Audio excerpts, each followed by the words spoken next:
1,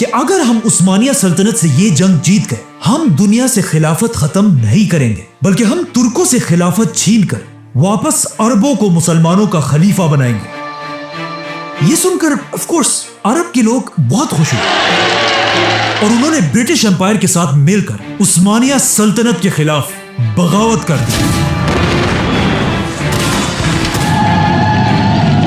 اور آخر عربوں کی ہی اس بغاوت کی وجہ سے خلافت عثمانیہ جو پہلے اتنے بڑے علاقے پر پھیلی ہوئی تھی اب صرف اتنی سی رہ گئی. تو اب ویٹ مشن تو پورا ہو چکا تھا, مطلب برٹش امپائر کو اب خلافت شریف حسین کو دے دینی چاہیے تھی, لیکن برٹش امپائر نے کہا نہیں اور انہوں نے شریف حسین کے سامنے ایک بہت ہی خطرناک شرط رکھی کہ ہم تمہیں مسلمانوں کا خلیفہ تو بنا دیں گے لیکن تمہیں فلسطین کو یہودیوں کے حوالے کرنا ہوگا. لیکن فلسطین کو بیچنے کی انگریزوں کی اس آفر کو شریف حسین نے پھاڑ دیا. برٹش امپائر کو یہ دیکھ کر شریف حسین پر بہت غصہ ہے کہ ہمارے اس پپٹ کی اتنی ہمت کہ وہ ہمیں آنکھیں دکھائیں, لیکن شریف حسین نے فلسطین یہودیوں کے حوالے نہیں کی. یہ دیکھ کر برٹش امپائر نے اپنا سارا سپورٹ شریف حسین سے ہٹا دیا, جس کے بعد ایک ایسی عجیب سچویشن بنی کہ پوری دنیا میں عربوں کا کوئی بھی بڑا لیڈر نہیں تھا. اور یہ سب دیکھ کر اس موقع کا سب سے بڑا فائدہ ایک جوان عرب لیڈر نے اٹھایا, سعود خاندان کا کنگ عبدالعزیز. اب عبدالعزیز شریف حسین سے بالکل اپوزٹ تھا. اسے کوئی پرواہ نہیں تھی کہ اگر دنیا سے خلافت ختم ہوتی ہے تو ہونے دو, اگر فلسطین یہودیوں کو ملتا ہے تو ملنے دو. اسے صرف عرب کا بادشاہ بننا تھا اور انگریزوں کو بھی بالکل ایسے ہی ایک سیلفش مسلمان لیڈر کی ضرورت تھی جو صرف اپنا سوچے اور باقی مسلمانوں کی اسے کوئی پرواہ نہ ہو. اسی لیے شریف حسین سے اپنا سپورٹ ہٹانے کے بعد انگریزوں نے اپنی پوری طاقت کے ساتھ عبدالعزیز کو سپورٹ کیا, جس کے بعد عبدالعزیز اپنی فوج کے ساتھ تیزی سے مکہ اور مدینہ فتح کرنے کے لیے ریاض سے روانہ ہوا. اینڈ آف کورس انگریزوں کی مدد سے عبدالعزیز نے آسانی سے پورا حجاز فتح کر لیا. اور عبدالعزیز کی طاقت کو دیکھ کر مکہ کے سارے علماء نے کعبہ کے سامنے اس کے ہاتھ پر بیعت کی. مکہ اور مدینہ کو فتح کرنے کے بعد عبدالعزیز کی بادشاہت اس سارے علاقے پر پھیل گئی اور اس طرح دنیا میں ایک نئی ریاست بنی, the kingdom of Saudi Arabia. اليوم في المملكة العربية السعودية. اور عبدالعزیز اس کا پہلا بادشاہ. سب سے پہلے کنگ عبدالعزیز نے سعودی عرب کو دو بڑے حصوں میں ڈیوائیڈ کیا. ایک حصہ نجد جس میں سعودی خاندان کا کیپٹل ریاض تھا, جس کا گورنر اس نے اپنے بڑے بیٹے سعود بن عبدالعزیز کو بنایا. اور دوسرا حصہ حجاز جہاں اسلام کی سب سے ہولی سائٹس تھے, مکہ اور مدینہ. اور یہاں کا گورنر بادشاہ نے اپنے دوسرے بیٹے کو بنایا, پرنس فیصل. اب جیسے ہی سعودی عرب ایک اسٹیٹ بنا, سعودی کے بالکل پاس ہی ایک ملک بحرین میں عرب کا سب سے پہلا آئل کا کنواں ڈسکور ہوا. یہ دیکھ کر عبدالعزیز نے بھی اپنے انگریز دوستوں کے ساتھ مل کر سعودی عرب میں تیل ڈھونڈنا شروع کیا, لیکن اگلے 6 سال تک ڈھونڈنے کے بعد بھی انہیں آئل کا ایک قطرہ بھی نہیں ملا. انہی انگریز سائنٹسٹ نے بعد میں اپنی کتاب میں لکھا ہے کہ ایک دن عرب کے ڈیزرٹ سے ایک غریب آدمی ان کے پاس آیا اور ہمیں ہاتھ سے پکڑ کر سعودی عرب کے علاقے دمام کی طرف لے کر گیا اور ہمیں کہا یہاں پر ڈھونڈو, وہ تمہیں یہیں پر ملے گی, جو چیز تمہیں چاہیے وہ تمہیں یہاں ملے گی. اور اس طرح سعودی عرب میں دنیا کی سب سے بڑی آئل کی ڈسکوری ہوئی. The world's largest supplier of oil. Now, جیسے ہی سعودی میں آئل کی ڈسکوری ہوئی, عبدالعزیز کی قسمت اتنی اچھی تھی کہ اس کے صرف 1 سال بعد دنیا کی سب سے بڑی جنگ شروع ہوئی, ورلڈ وار 2.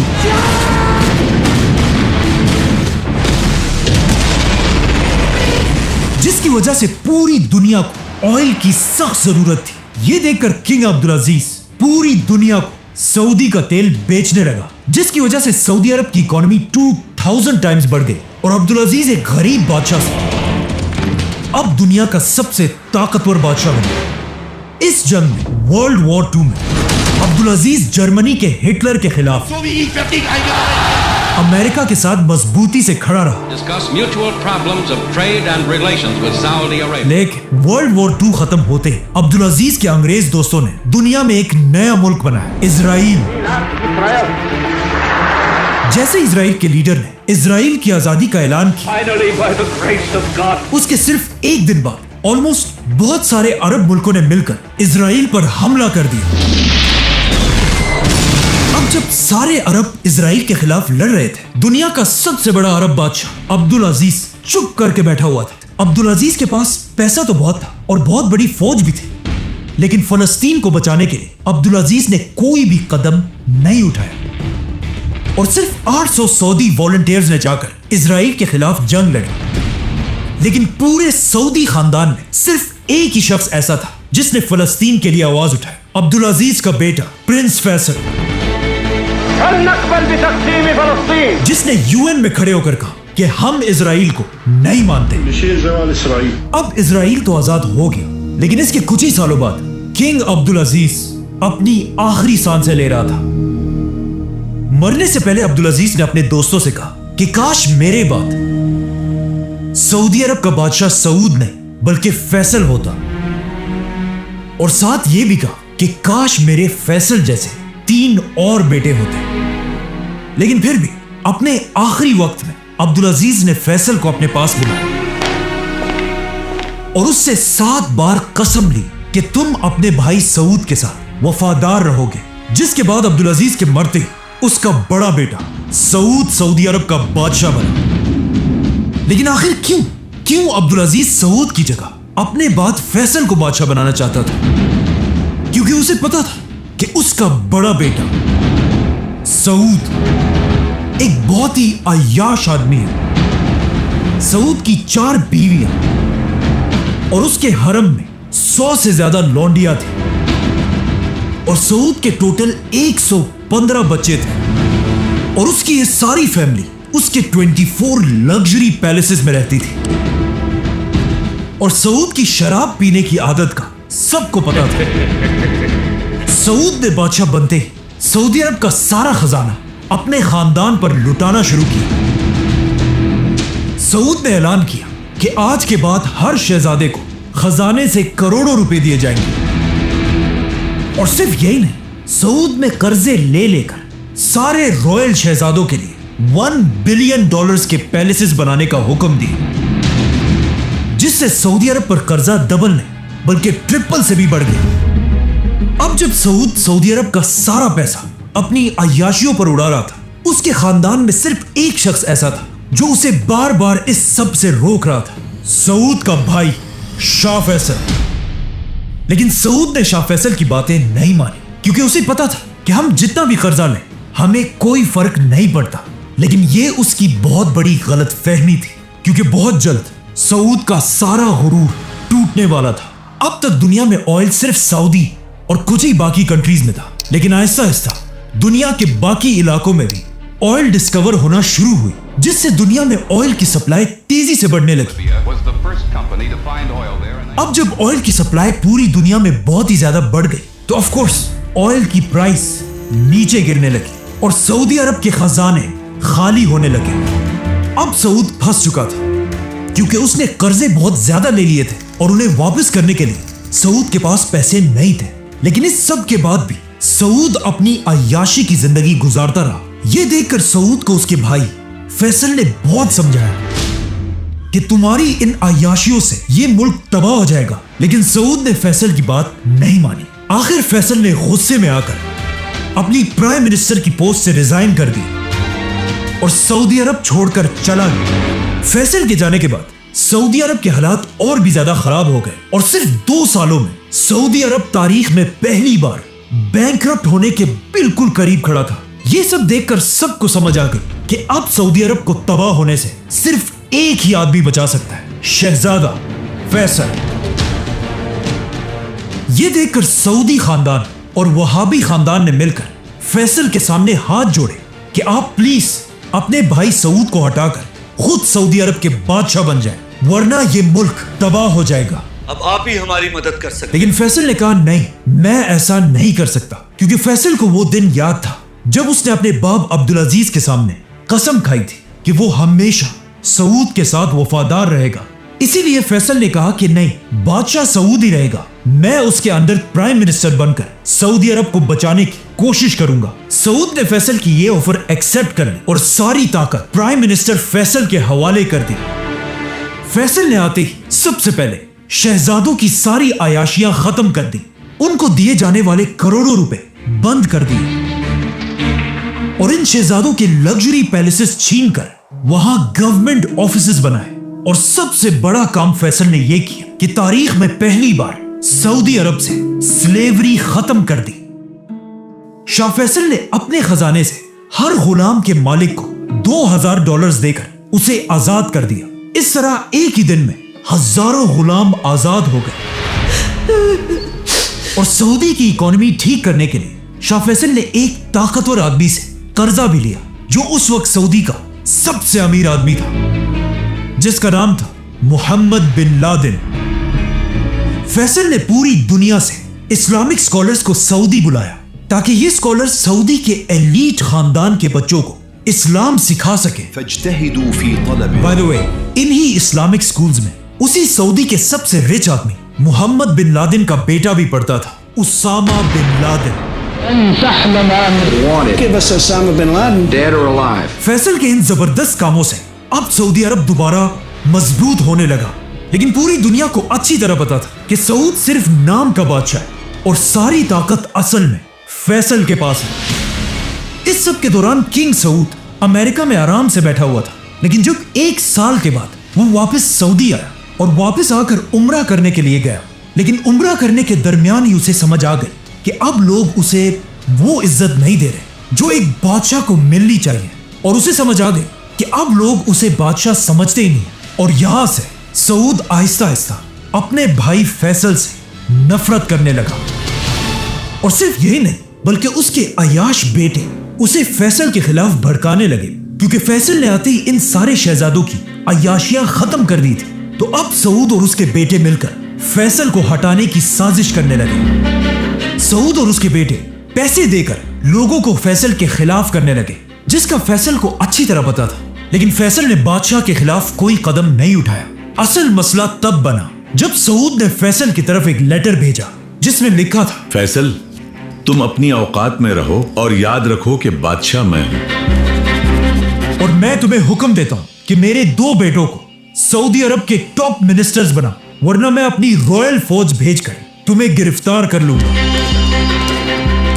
جیسے ہی فیصل نے بادشاہ کا یہ خط پڑھا، اس نے یہ خط اپنے بھائی کو دی، جس نے سیدھا جا کر بادشاہ کے منہ پر یہ خط پھاڑ دیا. اپنی یہ بے عزتی دیکھ کر بادشاہ کو بہت غصہ آیا اور اس نے فوراً اپنی رائل فوج فیصل کو گرفتار کرنے کے لیے اس کے محل کی طرف بھیجی. بادشاہ کی رائل فوج نے جا کر فیصل کے محل کو ہر طرف سے گھیر لیا. لیکن فنی بات یہ ہے کہ فیصل کے پاس اتنی طاقت تھی اور اس کا اتنا روب تھا کہ جیسے ہی فیصل اپنے محل سے باہر نکلا، بادشاہ کی فوج کی کانپیں ٹانگنے لگی اور انہوں نے فیصل کو دیکھ کر اسے غلطی سے سلوٹ کر دیا، جسے دیکھ کر فیصل ان گارڈز پر ہنسنے لگا. لیکن پھر بھی یہ گارڈز فیصل کو گرفتار کرنے کے لیے کھڑے رہے، یہاں تک کہ کہا جاتا ہے کہ بادشاہ نے فیصل کو مارنے کی کوشش بھی کی. یہ سب دیکھ کر آخر فیصل نے اپنے باپ سے کی ہوئی قسم توڑ دی اور کہا اب اور بس ہے. سعود ساری حدیں پار کر چکا ہے. اب سعود کے پاس تو صرف تھوڑے سے رائل گارڈز تھے، لیکن سعودی عرب کی پوری فوج فیصل کو اپنا لیڈر مانتی تھی. تو سب سے پہلے فیصل نے حکم دیا کہ سارے پیلیسز سے ہماری عورتوں اور بچوں کو نکال دیا جائے، کیونکہ اب فیصلہ تلوار سے ہوگا. فیصل کے ایک ہی اشارے سے پوری سعودی فوج تیزی سے بادشاہ کے محل کی طرف بڑھنے لگی اور بادشاہ کے محل کو ہر طرف سے گھیر لیا. اب فیصل اور سعود ایک سٹینڈ آف میں کھڑے تھے، لیکن فیصل کی فوج بادشاہ سے بہت زیادہ تھی، اسی لیے بادشاہ اپنی فوج کو لے کر پیچھے ہٹ گیا اور حالات اتنے بگڑ چکے تھے کہ اب ان دونوں بھائیوں فیصل اور سعود کا فیصلہ کرنے کے لیے سعودی عرب کا مفتی اعظم مکہ سے کیپٹل کی طرف آیا، جو وہابی خاندان کا لیڈر تھا سعود یہ دیکھ کر حیران رہ گیا کہ اس کا اپنا خاندان اور سعودی عرب کے سارے علماء بادشاہ کو چھوڑ کر فیصل کے ساتھ کھڑے تھے. لیکن کیوں؟ آخر کیوں سب بادشاہ کو چھوڑ کر فیصل کے ساتھ کھڑے تھے؟ اس کی دو بڑی ریزنز ہیں. ایک تو فیصل آف کورس ایک بہت ہی ذہین اور زبردست لیڈر تھا، لیکن اس کی ایک اور بھی امپورٹنٹ وجہ تھی. اس سب سے 200 سال پہلے عرب کے دو بڑے خاندان سعود اور وہابی خاندان نے مل کر پہلی سعودی ریاست بنائی تھی، اور آج تک یہی دو خاندان سعودی عرب کے سب سے پاورفل خاندان تھے. اور فیصل ایسا اکیلا آدمی تھا جو ان دونوں خاندانوں کا شہزادہ تھا، کیونکہ فیصل کا باپ عبدالعزیز سعود خاندان سے تھا اور اس کی ماں طرفہ محمد بن عبد الوہاب کے خاندان سے تھی. اسی لیے اب دونوں خاندانوں نے مل کر بادشاہ سعود کے خلاف شہزادے فیصل کو سپورٹ کیا. آخر یہ سب دیکھ کر فائنلی سعود اپنے تخت سے ہٹ گیا اور شہزادہ فیصل سعودی عرب کا نیا بادشاہ بنا. King Faisal, a desert warrior. أن يتكدر الشرق اور بادشاہ بنتے فیصل نے اپنی پہلی سپیچ ونحن حينما نصارع اور کہا کہ اے لوگو، مجھے اپنا بادشاہ نہیں بلکہ اپنا دوست اور نوکر سمجھو، ونحن أيها الأخوة کیونکہ تمہارا بادشاہ میں نہیں بلکہ اس پوری کائنات کا صرف ایک ہی بادشاہ ہے، اور میرا یہ تخت کوئی تخت نہیں، تخت بھی صرف اللہ کا ہی ہے. اب فیصل بادشاہ تو سعودی عرب کے علماء کے سپورٹ سے بنا تھا، لیکن بادشاہ بنتے ہی شاہ فیصل نے کچھ ایسے کام کیے جس سے علماء فیصل کے خلاف ہونے لگے. فیصل نے بادشاہ بنتے ہی لڑکیوں کے سکولز، یونیورسٹیز اور ایون سعودی عرب کا پہلا ٹی وی چینل بھی کھولا، جس میں میل اینکرز تو تھے، ساتھ ہی ایک فیمیل اینکر بھی تھی. لیکن سعودی عرب کے علماء یہ سب برداشت نہیں کر سکتے تھے، یہاں تک کہ ایک دن ایک یونیورسٹی کے پروفیسر نے سعودی نیوز پیپر میں ایک آرٹیکل لکھا جو ایک بہت ہی سمپل سی بات تھی کہ زمین ہمیشہ سورج کے گرد گھومتی ہے، سورج زمین کے گرد نہیں. یہ نیوز پیپر پورے سعودی عرب میں پھیل گیا، لیکن جب اس آرٹیکل کا سعودی عرب کے بڑے مفتی شیخ بن باز کو پتا چلا تو انہوں نے اعلان کیا کہ یہ سب بالکل جھوٹ ہے، اور پھر خود نیوز پیپر میں آرٹیکل لکھا کہ زمین سورج کے گرد نہیں بلکہ سورج زمین کے گرد گھومتا ہے. زمین تو ساکن ہے بیٹا. شیخ بن باز کا یہ آرٹیکل صرف سعودی میں نہیں بلکہ پوری دنیا میں پھیل گیا، جس کے بعد پوری دنیا میں لوگ سعودی عربیہ اور اس کے علماء پر ہنسنے لگے، اور اسی کے ساتھ شاہ فیصل کا بھی مذاق اڑنے لگا. جیسے ہی فیصل کو یہ بات پتا چلی، اس نے حکم دیا کہ جن نیوز پیپرز میں یہ بات چھپی ہے ان ساروں کو جمع کر کے آگ لگا دی جائے، جس سے سعودی علماء اور بھی زیادہ فیصل کے خلاف کھڑے ہونے لگے. بائی دا وے، اس سب کے 20 سال بعد ایک سعودی شہزادہ پہلی بار سپیس گیا، اور وہاں اس نے خود اپنی آنکھوں سے دنیا کو گھومتے ہوئے دیکھا، اور واپس آ کر اس نے یہ بات مفتی اعظم کو بتائی، جس کے بعد شیخ بن باز نے اپنی غلطی ایکسپٹ کی اور اس پر سب سے معافی مانگی. ان شارٹ، اس زمانے کے سعودی علماء اتنا سخت تھے کہ انہوں نے ایون ونیلا آئس کریم کو بھی حرام کہہ دیا تھا. لیکن آخر سعودی علماء اور فیصل کی جنگ تب شروع ہوئی جب اس نے سعودی کا پہلا ٹی وی چینل بنایا. اینڈ آف کورس سعودی علماء تو ٹی وی کو حرام سمجھتے تھے، تو وہ ہر طرف ٹی وی کے خلاف پروٹیسٹ کرنے لگے، یہاں تک کہ ایک شہزادے نے جا کر فیصل کے ٹی وی اسٹیشن پر حملہ کر دیا اور وہاں پولیس آفیسرز پر فائرنگ کرنے لگا. اسی فائرنگ کے دوران ایک پولیس آفیسر نے اپنے آپ کو بچانے کے لیے اس سعود خاندان کے شہزادے کو گولی مار دی اور وہ مر گیا، جو ایک بہت ہی خطرناک بات تھی. اس شہزادے کا باپ سیدھا اپنے بھائی بادشاہ فیصل کے پاس گیا اور اسے کہا یہ پولیس والا میرے حوالے کرو تاکہ میں اس کا سر کاٹ دوں. لیکن فیصل نے کہا نہیں، پولیس والا تو بس اپنی ڈیوٹی کر رہا تھا، غلطی تمہارے بیٹے نے کی تھی، اور جب تک میں سعودی کا بادشاہ ہوں جو بھی قانون توڑے گا، چاہے وہ شہزادہ ہو یا کوئی عام آدمی، اسے سزا مل کر رہے گی.